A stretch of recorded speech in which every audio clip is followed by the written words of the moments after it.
Who am I? It's a simple question, but beneath it lies the deepest mystery of existence. We spend our lives answering to a name, carrying a set of memories, living in a body. We identify with our careers, our roles, our preferences. But have you ever paused long enough to ask, is all of this truly me? Across history, the greatest minds, philosophers, sages, and scientists have returned again and again to one question. Who is the one aware of my thoughts? Who is watching the mind chatter? Who notices emotions rise and fall? Who experiences, but stays unchanged? Buddha once asked his disciple Anatta, where is the mind? The ancient yogis of India sat in caves, chasing this same question. René Descartes famously concluded, I think, therefore I am. But even that raises a further question. Who is the one thinking? This search leads us to the idea of the observer, a concept not only central to spiritual traditions, but also to modern quantum physics, where the observer doesn't just witness reality, but helps shape it. So what happens when you stop identifying with the surface, your name, your memories, your labels, and start turning inward to meet the one who is aware? That's what this video is about. Not answers, but better questions. Not theories, but a deeper remembering of something you've always sensed, that the truth of who you are runs far deeper than you were ever told. If that question, who am I really, has ever kept you up at night or echoed in moments of silence, then stay with this. You're in the right place. And hey, if this resonates with you, show the algorithm you're awake. Like the video, hit subscribe, and drop a quick comment. Something simple like, I'm here. That one small action helps more people find this and start asking the same powerful questions. Ready? Let's begin. When we talk about who we are, we usually point to things like our name, our body, or our memories. Feels natural. But if we take a closer look, things get a bit more complicated and more interesting. Let's start with something simple, your name. You might say, I'm Sarah or I'm James, but your name is just a label. You didn't choose it. It was given to you. It's a convenient way for people to refer to you, but it doesn't define you. People change their names all the time, for all sorts of reasons. Does that change who they are at the core? Not really. What about your body? Surely that's part of who you are, right? Feels like it. But here's something surprising. Almost every atom in your body gets replaced over time. Scientists estimate that about 98% of the atoms in your body are swapped out for new ones every year. Even your cells, the basic building blocks of your body, don't stay the same. Skin cells are replaced every few weeks. Your liver regenerates itself about once a year. Even your skeleton, which feels permanent, is completely renewed every 10 years or so. So if your body is constantly changing, what part of it can truly be called you? Then there's memory. Many people believe our memories make us who we are. And it's true. They shape our experiences, our sense of identity, our understanding of the world. But memories aren't as reliable as we think. Psychological studies show that our brains don't store memories like video recordings. Instead, we recreate them each time we remember, and with every retelling, there's a chance we change or distort them without even realizing it. We might fill in gaps, mix up timelines, or even adopt details we heard from others as our own. So if memory is flexible and imperfect, how stable is the self it's supposed to support? This idea that the self is not a fixed thing is actually central to many spiritual traditions. In Buddhism, there's a concept called Anatta, which means not self. It suggests that what we think of as a permanent self is actually a collection of changing thoughts, feelings, and physical sensations. These things are always in motion. In Tibetan teachings, there's even the idea of bardo, a kind of in-between state, not just after death, but in everyday life too. is a reminder that we are constantly shifting from one version of ourselves to another. But let's pause here, because there's a common question that often comes up. If I'm not my body, and I'm not my memories, then what gives me my identity? What makes me feel like the same person I was yesterday? The answer lies in patterns. Your identity isn't a fixed object. It's a process. Think of it like a habit or a rhythm. Over time, your brain builds patterns based on your thoughts, actions, and experiences.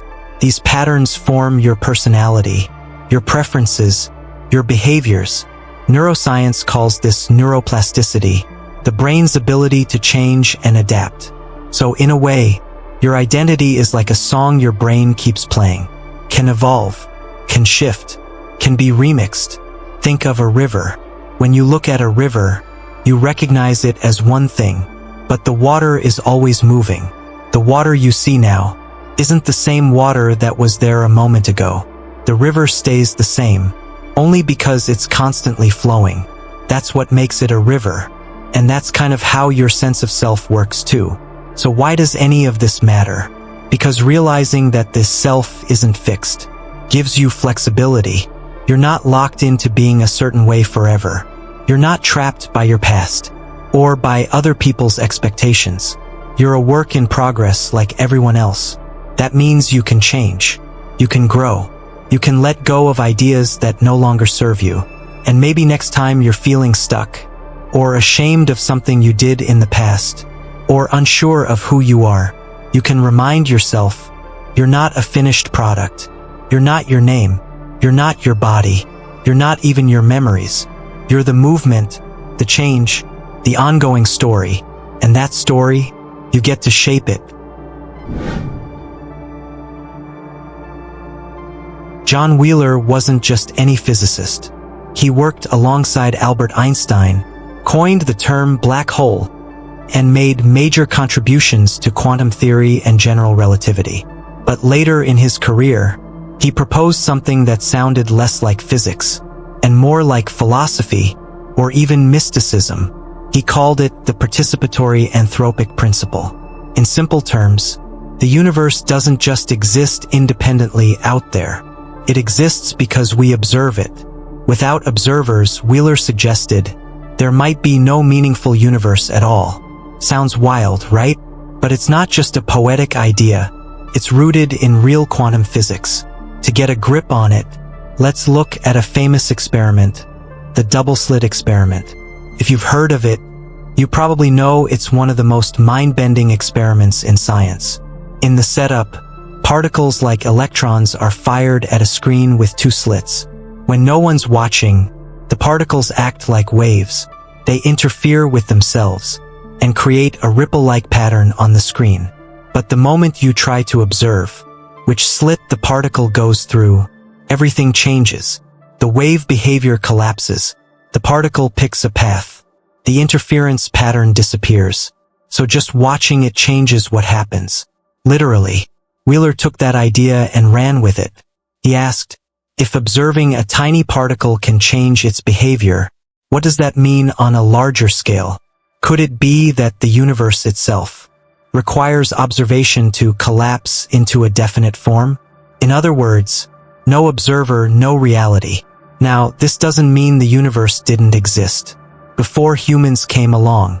Wheeler wasn't suggesting that the cosmos popped into being the moment someone looked up at the stars, but he was challenging the idea that reality is completely separate from consciousness.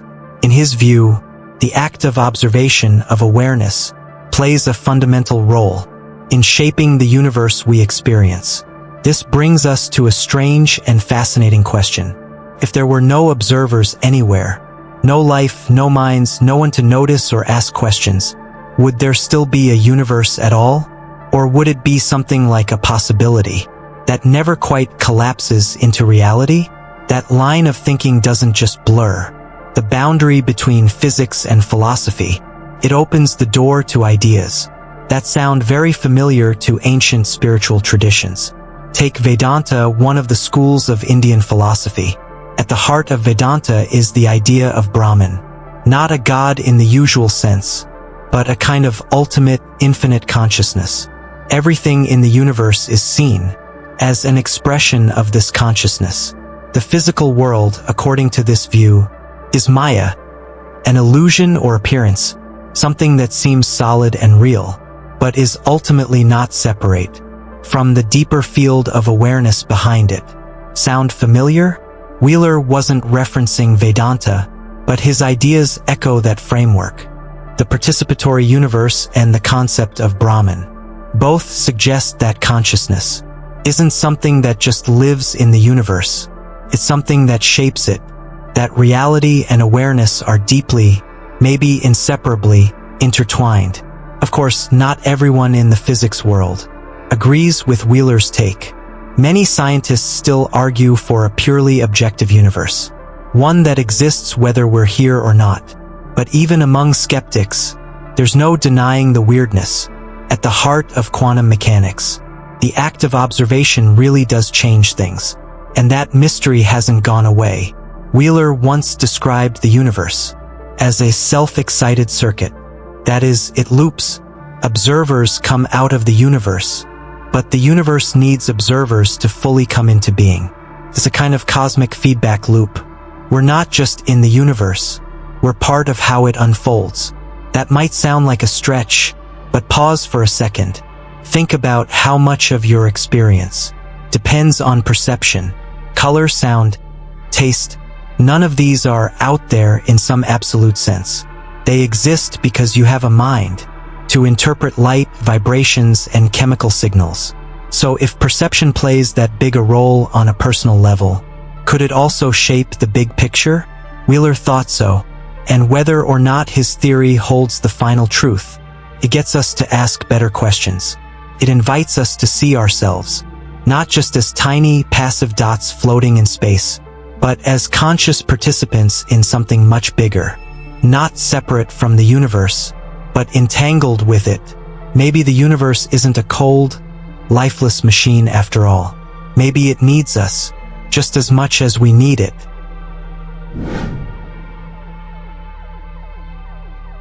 Imagine you're looking through a powerful telescope, and you spot a supernova, a massive star exploding in deep space. It looks like it's happening right now, right in front of your eyes. But here's the twist. That explosion may have happened millions of years ago. The light is just now reaching you. In your frame of reference, the event is unfolding in the present, in another part of the universe, for someone moving at a different speed, or sitting in a different gravitational field. That supernova might not have happened yet, or it might be long gone. Welcome to the weird world of time. In our everyday lives, time feels simple. There's a past we remember, a present we're experiencing, and a future that hasn't happened yet. We treat time like a one-way road, moving forward minute by minute. But modern physics tells a very different story. According to Einstein's theory of relativity, time is not absolute. It doesn't tick the same for everyone everywhere. Time depends on speed and gravity. The faster you move, or the closer you are to a strong gravitational source, like a black hole, the slower time passes for you, compared to someone else. This has been tested, measured, and confirmed with atomic clocks, on airplanes and satellites. It's not science fiction, it's real. But things get even stranger. Relativity shows us that time and space are part of one interconnected thing. Space-time. In this four-dimensional fabric, every moment, past, present, and future already exists. Think of space-time like a loaf of bread. Each slice is a moment in time. From our point of view, we move through the loaf one slice at a time, like watching a movie frame by frame. But all the slices are there, all at once. In this view, time doesn't flow. It doesn't move forward. Everything is already laid out. We just experience it in a sequence. This leads to a pretty radical idea. Time is an illusion, or more precisely, our feeling of time passing is a kind of mental trick. Our consciousness processes events one after another, like playing a movie reel, giving us the impression of movement and change. But in the physics of the universe, Nothing is really becoming. Everything just is. That might sound impossible to grasp, but it also starts to connect with ideas found in some spiritual traditions. For example, in Buddhist and Hindu teachings, time isn't always seen as linear. Concepts like karma and reincarnation suggest that the consequences of actions ripple across lifetimes, not in a straight timeline, but in a way that echoes across layers of existence. In some interpretations, all lives, all events, and all outcomes coexist in a kind of timeless reality. From that perspective, the soul doesn't just move through time, but exists beyond it. The interesting part is how both modern physics and ancient teachings challenge the same assumption that time is a simple forward-moving arrow. But wait, if time doesn't really flow, then why do we feel it moving? Here's where it gets practical. Our consciousness works in a way that filters reality. We don't perceive space-time all at once. Our brains process information in chunks. Imagine scanning a four-dimensional painting with a narrow flashlight. You only see a slice at any given moment. That scanning process gives the illusion of a moving now. It's not that the future hasn't happened, or the past has disappeared. It's that your mind is built to track events one frame at a time. This also explains why time feels different in different situations. When you're bored, time drags. When you're in danger or extremely focused, time can feel like it slows down. These aren't just psychological tricks. They're signs that our perception of time is flexible, not fixed. Even in neuroscience, researchers are exploring how our brain builds the sense of time. Studies suggest that our now is not a single moment, but a brief window, a few seconds where the brain gathers and processes inputs before presenting it to you as the present. So the present isn't a dot. It's more like a short clip. Your brain stitches together in real time. So what does this mean for you and me? It means the way we experience time might be more like a user interface than a direct window into reality. Useful, but not the full picture. We live in what feels like a flowing river of time, but under the surface, we may be sitting in a still lake, with all moments floating there together. And just like that, the boundary between science and spirituality begins to blur again. You don't need to fully understand or visualize four-dimensional space-time to feel the impact of this idea. You just need to ask, what if the future already exists? What if the past never really left? What if every decision, every version of you, is still there, just in a different slice of the loaf? It's a strange thought, but maybe it can also be a freeing one. Because if time isn't a rigid line, then we're not just racing forward. We're part of something much bigger, more interconnected, and more mysterious than we've been taught to believe. Have you ever been so immersed in a video game, especially one in virtual reality, that you forgot for a moment where you really were? You flinch when your character gets hit. Your heart races. You act like what's happening on screen is happening to you. It's only when the headset comes off that you remember, oh right, I'm not the avatar, I'm the player. That's a pretty solid metaphor for the human ego. In everyday life, the ego acts like our mental avatar. It's a constructed identity built from our memories, beliefs, upbringing, social roles, and experiences. It helps us navigate the world, define our preferences, form relationships, set goals. It's incredibly useful, but somewhere along the way, many of us start mistaking the ego for who we are. We forget we're wearing a headset. Psychologically, the ego is just a model your brain uses to keep track of you. It helps you differentiate yourself from the rest of the world. But it's not permanent or solid. It's more like a bundle of learned responses and internalized stories. From childhood, we're trained to build it. Parents, schools, social media, culture, they all feed into the simulation. You're this kind of person, they say. These are your strengths. These are your weaknesses. This is what success looks like. And over time, the avatar forms. Buddhism saw through this over 2,000 years ago. The concept of the 5 aggregates are empty describes 5 components that make up our sense of self. Form, body, feeling, perception, mental formations, and consciousness. None of these are constant. None are solid. They arise and pass away moment by moment. So the conclusion is clear. The self we're clinging to is not ultimately real. It's not saying you don't exist, just that the version of you, built from those 5 aggregates, is unstable and temporary. A character in a game, not the person holding the controller. Now, the ego isn't the enemy. It has a role. From an evolutionary perspective, it's part of our survival system. It helps us recognize threats, compete, assert ourselves, and find our place in society.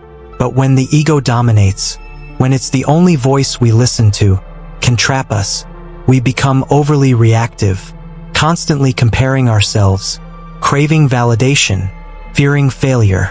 We live inside a loop, always defending the avatar, forgetting the deeper awareness behind it. This is why many spiritual and contemplative traditions aim to loosen the grip of the ego, not to destroy it, but to stop identifying so completely with it. Modern neuroscience is starting to catch up. In recent years, studies using brain imaging have focused on a region known as the default mode network, DMN. This network becomes active when we're thinking about ourselves, our past, our future, our place in the world. It's essentially the part of the brain most involved in maintaining the ego. What's fascinating is that during deep meditation, or even psychedelic experiences, activity in the DMN significantly decreases. People report a sense of ego dissolution, a quieting of the usual inner narrator. Instead of feeling like a separate self moving through the world, they feel connected, present, and expansive. For many, this is profoundly healing. It's as if they remember, even just briefly, what it feels like to be without, constantly defending or performing an identity. So why don't we stay in that state all the time? Because our culture constantly reinforces the ego. It rewards branding yourself, building a personal identity, curating an online presence. We're encouraged to cling tightly to the simulation. That's not inherently bad, but it becomes a problem when we forget it's just a role, not the full story. Here's the truth that many people sense, but struggle to articulate. Beneath the ego is a deeper awareness, a witness, the part of you that notices your thoughts, that sees the patterns, that asks, why am I like this? That observer isn't the ego, it's the consciousness behind it. You might call it awareness, spirit, presence, or simply the player behind the headset. The journey isn't about destroying the ego, it's about seeing through it, letting it serve its function, without letting it run the show. Because when you stop mistaking the avatar for the real you, something shifts. You get less caught up in drama. You become more flexible, more curious. You stop reacting so automatically. You gain space between stimulus and response.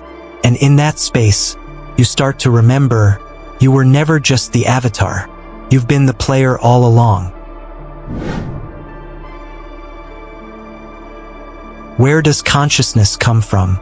That might sound like a philosophical question, but it's one of the biggest mysteries in science today. You can touch a brain, scan it, measure its electrical signals, but none of that explains why you have subjective experience, why colors feel vivid, why music moves you, or why pain hurts. This is what philosopher David Chalmers famously called the hard problem of consciousness. It's not just about how the brain processes information. It's about why processing anything leads to experience. Neurons fire, chemicals flow, but how does that give rise to the feeling of being you? Here's the paradox.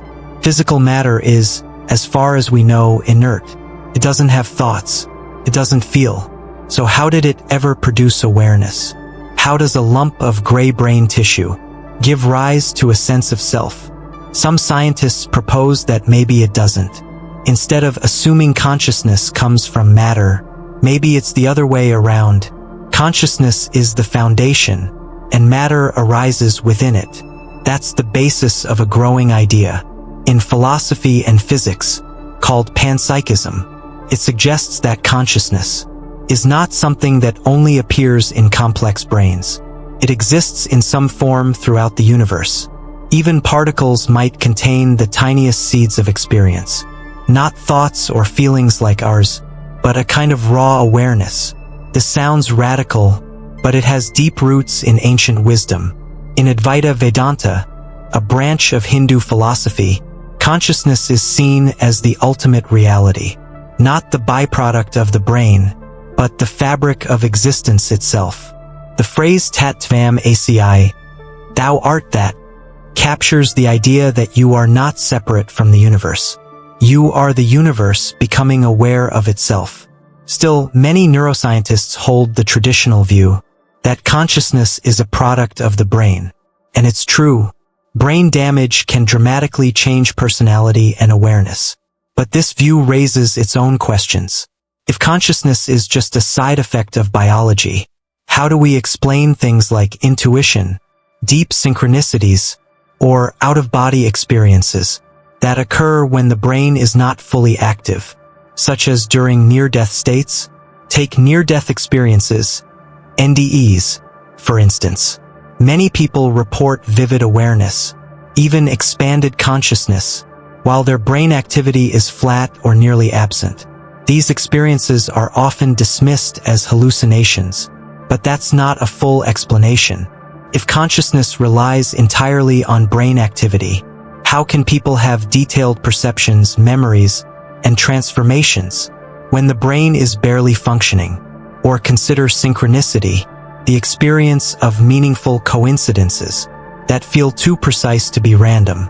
Traditional science chalks this up to pattern-seeking behavior, but some thinkers argue these moments hint at a deeper field of intelligence that connects mind and matter, something that doesn't fit neatly into a materialist framework.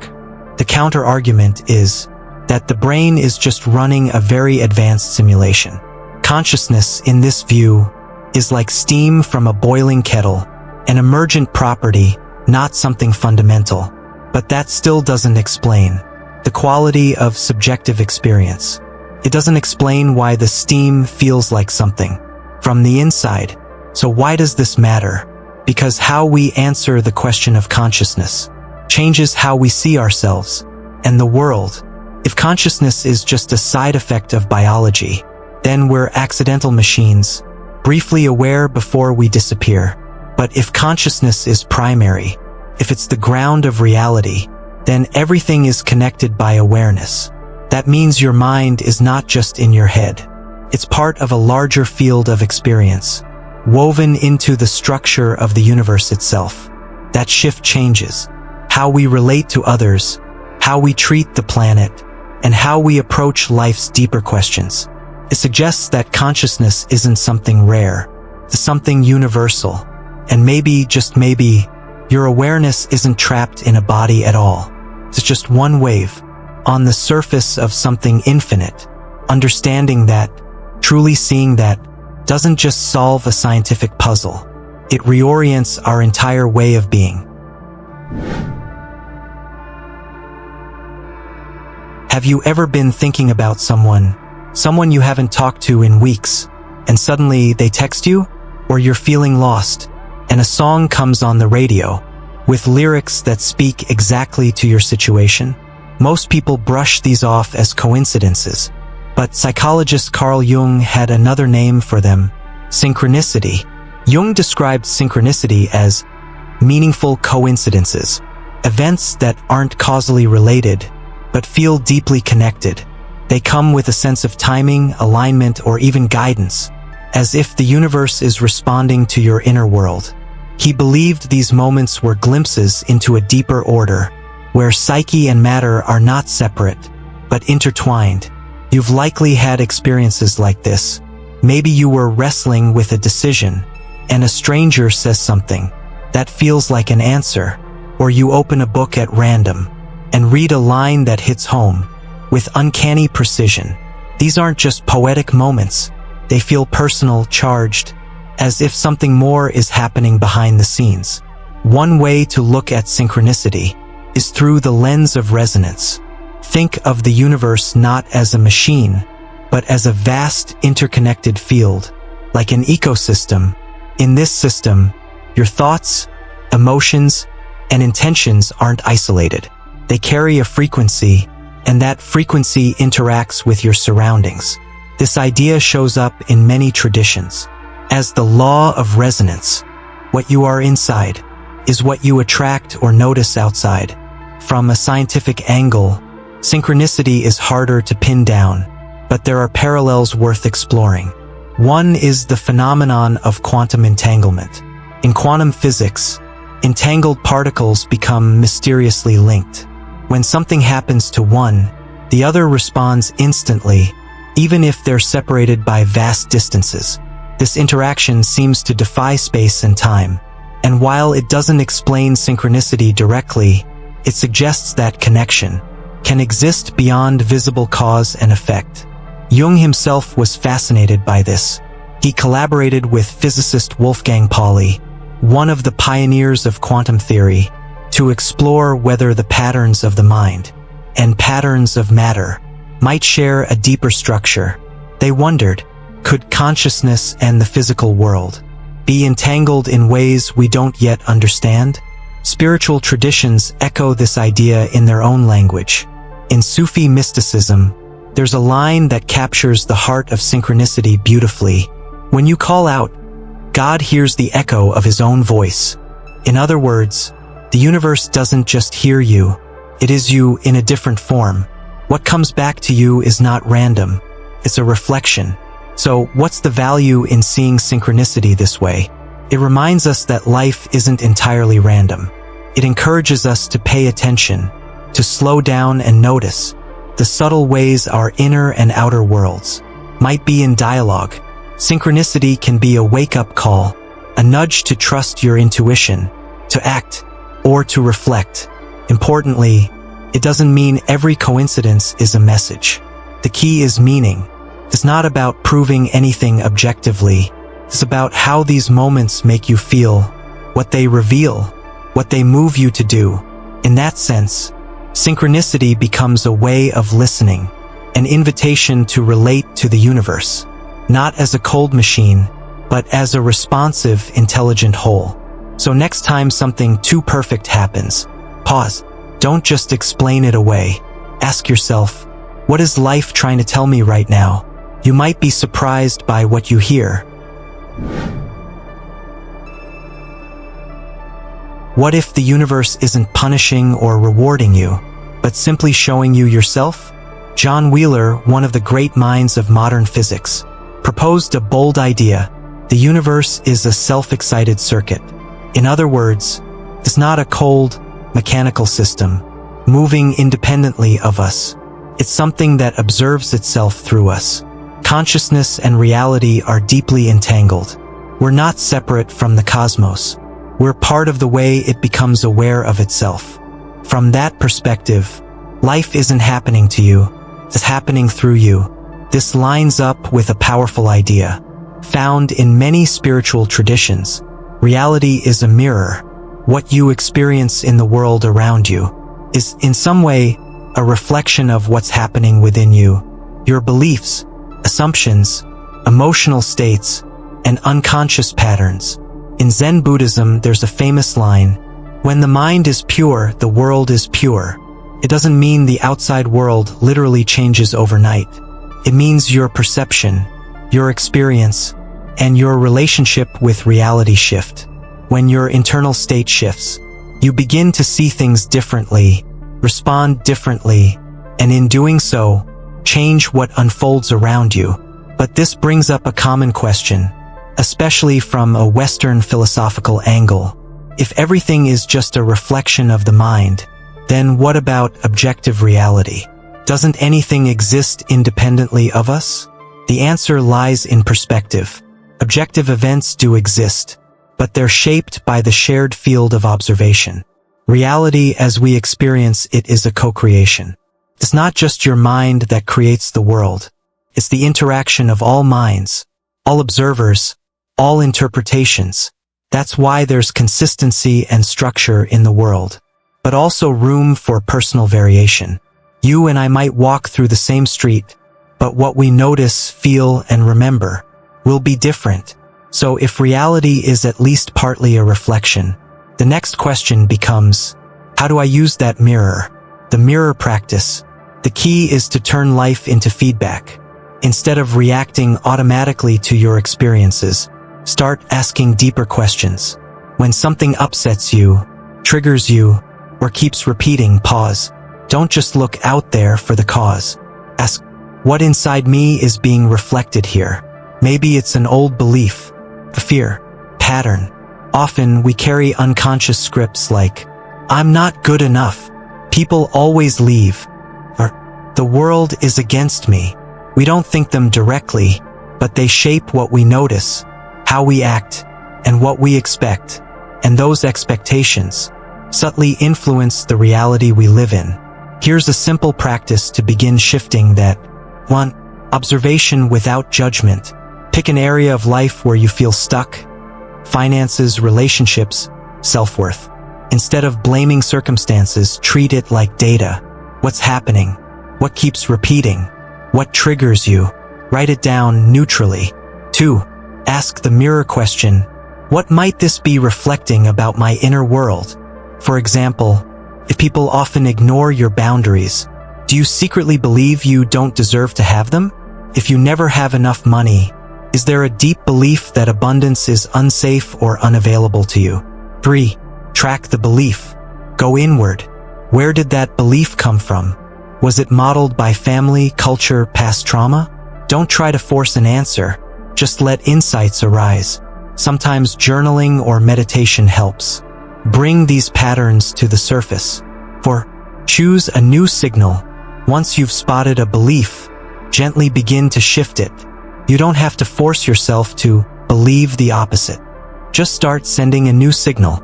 Act from a different assumption.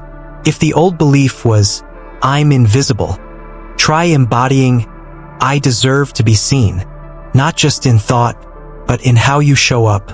5. Watch the mirror change. Over time, the world reflects back differently. People respond to you in new ways.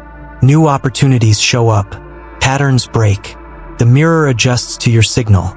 This isn't about magical thinking. It's about deep alignment, recognizing that your reality isn't fixed. It's interactive, dynamic, and your internal world is constantly shaping how you interpret and move through it. Of course, there will always be events outside your control. Accidents happen. People make choices. Systems exist. But even then, how you experience those events and what you do next is part of the mirror too. You're not powerless in the reflection. The more you see life as a mirror, the more agency you reclaim. You stop being a passive receiver of circumstances and become an active participant in the unfolding of your reality. You learn to spot the inner distortions and clean the lens. So next time something frustrates you or inspires you, pause and ask, what is this showing me about me? Not in a self-blaming way, but in a curious, courageous one. Because the universe isn't punishing or rewarding you. It's just holding up a mirror and waiting to see what you'll do with it. What if the reality you're living right now isn't the only one that exists? What if, just next to this version of your life, there are infinite others, where you made a different choice, took a risk, said yes instead of no, or simply believed something else? That's the essence of the many worlds interpretation in quantum physics. It proposes that every time a quantum event could go one way or another, both outcomes happen in parallel universes. From this view, reality isn't one fixed line. It's a constantly branching tree, with countless timelines running alongside each other. But this isn't just a theory about electrons. It invites a deeper question. What shapes the version of reality you're tuned into? Let's bring this closer to home. Every belief you hold, every emotion you feel, every story you tell yourself, they all act like filters, They shape how you perceive the world, how you make decisions, how you interpret what's possible. In a way, they collapse the infinite maybes into the version of reality you end up experiencing. It's like you're placing an order from the cosmic kitchen, and what you receive depends on the signal you send out. Think of the universe as a giant restaurant menu. Everything is on offer: abundance, struggle, adventure, stagnation, growth, connection, loneliness. But what you experience doesn't come from the menu itself, comes from what you order. And you don't place that order with words. You do it with your state of being, your mindset, your emotional frequency, your level of belief in what's possible. This is more than wishful thinking. It's how perception works. Your brain is constantly filtering information based on what it expects. Two people can walk through the exact same situation and have completely different experiences simply because they're tuned to different channels. One sees problems, the other sees opportunities. One feels like a victim, the other feels like a creator. So here's the practical question: what version of yourself are you currently living? And, more importantly, can you change it? The answer is yes. You're not stuck. You're not bound to one script. You're living out a story, yes, but you're also the screenwriter. And the magic lies in shifting your internal state, not chasing new external conditions. Want to switch timelines? Start by shifting your inner world.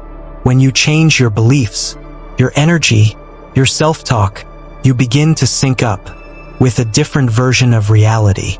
You start noticing different things, taking different actions, attracting new responses. It doesn't always look dramatic on the outside, but inside, you've changed the station. This doesn't mean ignoring problems or pretending everything is perfect. It means recognizing that your awareness has power. You don't need to fight reality. You can tune to a better one. This idea echoes through many spiritual teachings. In metaphysical terms, like attracts like. In psychology, your thoughts shape behavior, and behavior shapes outcomes. In quantum theory, the observer plays a role in what becomes real. These aren't isolated truths. They're overlapping ways of saying the same thing. You help shape the world you see. So if you feel stuck in a version of your life that doesn't reflect who you really are, ask, what am I believing that keeps me here? And more importantly, what would I need to feel or believe to live something different? You're never far from a new timeline. Sometimes it starts with a tiny shift, like choosing to respond with compassion instead of fear. Sometimes it takes a bold decision, but the door is always there. You just have to remember, you're not a passive passenger. You're choosing, moment by moment, which version of reality to live in. So, what will you order next? At the end of all this exploration, from quantum physics to ancient wisdom, from ego to consciousness, one truth stands out. Awakening isn't about learning something new. It's about remembering what was always there. You don't need to become someone else. You don't need to collect more knowledge, more techniques, more achievements. What you do need is to brush off the dust, the stories, the fears, the labels, and the false beliefs that have been covering your true nature. Every genuine spiritual path, at its core, points to this one idea: know who you really are. You're not the avatar, not the character, not the looping thoughts in your head. You are the observer, the creator, the one behind the scenes, choosing how the story unfolds, whether you've been conscious of it or not. So now the question becomes, will you keep living as the character in the script? Or are you ready to pick up the pen and rewrite the story? If any part of this message spoke to something in you, some quiet knowing, or forgotten truth, then stay connected. Like the video, subscribe so you don't miss the next chapter. Drop a comment, even just a word like awake or I'm in, so the algorithm knows you're really tuned in. And most of all, live like it matters, because it does. Let's keep remembering together